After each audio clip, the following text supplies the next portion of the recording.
My name is Scott Guthrie. I'm an independent influencer marketing consultant, and I'm a strategic advisor to Campaign Deus.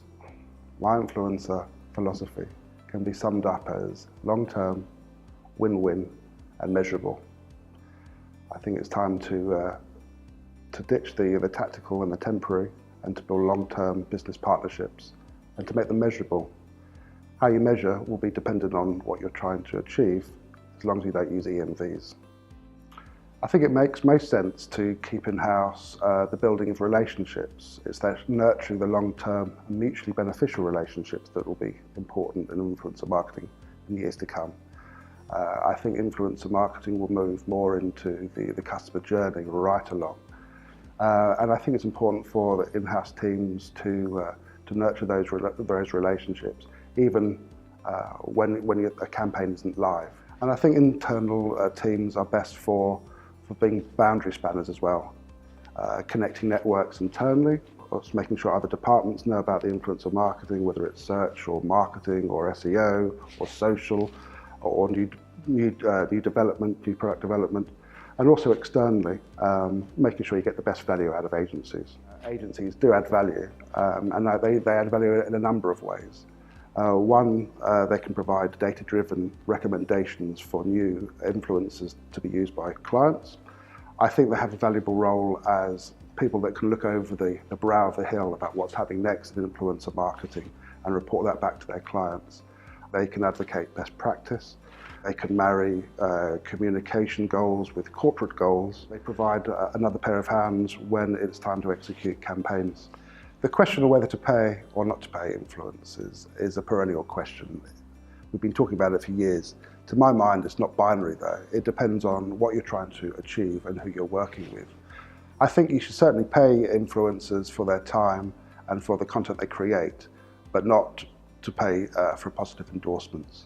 There's a lot of talk about growing regulation. I don't think there is more regulation. I just think the regulators are starting to enforce their regulation. And what does that mean? I think it's great stuff. I think it forces influencers and forces brands to work harder. Consumers don't have a problem with viewing sponsored content on two provisos. One, we don't feel hoodwinked into thinking that sponsored content is organic content. And two, that it's good quality, that we're learning something, or we find it entertaining, or that it prods us to do something else.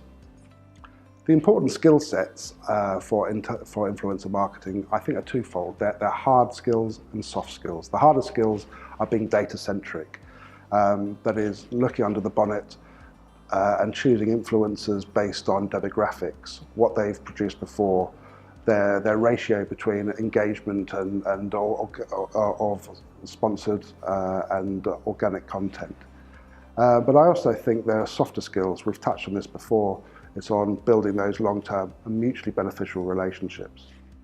I think influencer marketing has got a bright future ahead. There are many developments. I think one, we'll see an evolution of engagement. It'll be what people do after they've seen that bit of content. Do they search for a review? Do they look to find out more about the product? Do they tell their friends about it? Do they share the content? So they follow the brand on social media? Do they buy the product? Secondly, I think that influencer marketing will become part of the full customer journey. I think increasingly marketers will adhere to influencer feedback and build that into the new product development phase. And thirdly, I think that ROI is going to be really fundamental. As we spend more on campaigns, our masters will demand to see where their money has been spent.